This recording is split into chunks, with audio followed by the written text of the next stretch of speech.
And what a night it has been. The nation focused on Florida, and especially South Florida, all night long. The race for president playing out as tight as most predicted. Welcome to a special edition of Election Night on CBS 4 News tonight. I'm Lauren Pastrana. And I'm Elliot Rodriguez. We continue to have results from many local races and statewide ballot questions at the bottom of your screen. And we're going to take you around South Florida for reaction from tonight's winning and losing candidates. First, the latest numbers in the critical fight for Florida's 29 electoral votes on the path to 270. President Trump leading by close to 400,000 votes statewide. Of course, he spent plenty of time here in the final days of the campaign, knowing full well he had to win Florida. And the president has done much better in Miami-Dade County this time around. He did not get more votes than Joe Biden, but his percentage of the vote is much higher than it was in 2016 against Hillary Clinton. Broward County, as expected, has stayed firmly blue, with Joe Biden getting nearly 2/3 of the vote there. And the Florida Keys go to President Donald Trump. He takes Monroe County by a margin of about 4,000 votes over Joe Biden. CBS 4's Jim DeFede has been watching these numbers with us all night long. And Jim, a much better night for the president here in South Florida than what was expected. Not just a better night here in South Florida, but across the state of Florida.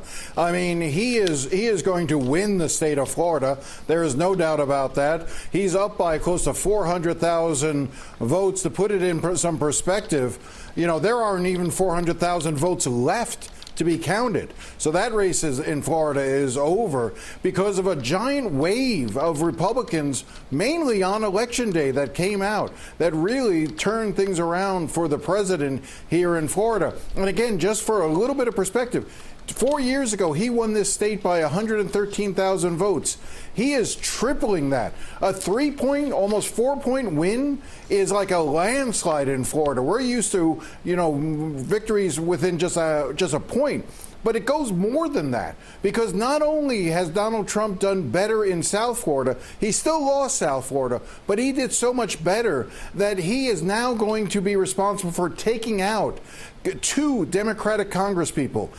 Debbie Murkazal-Powell has lost her bid for re-election to Carlos Jimenez, and Donna Shalala, who most Democrats thought that she was headed easily for re-election, is now defeated by Maria Salazar.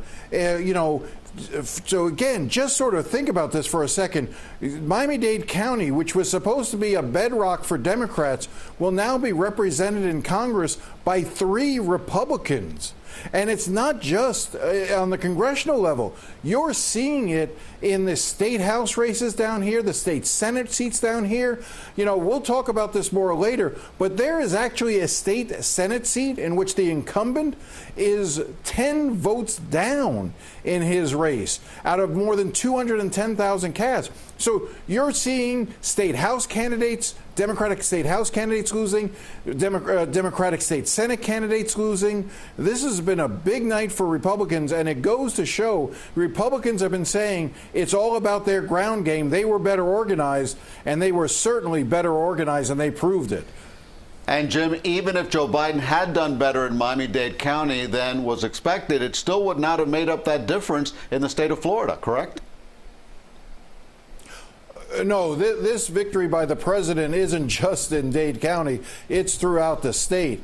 You know, people were seeing whether or not that this was going to be a bellwether for other things.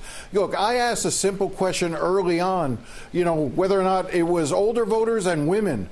Well, older voters and women, they stayed with the president, and he has won Florida as a result. Okay, Jim DeFede, thank you very much.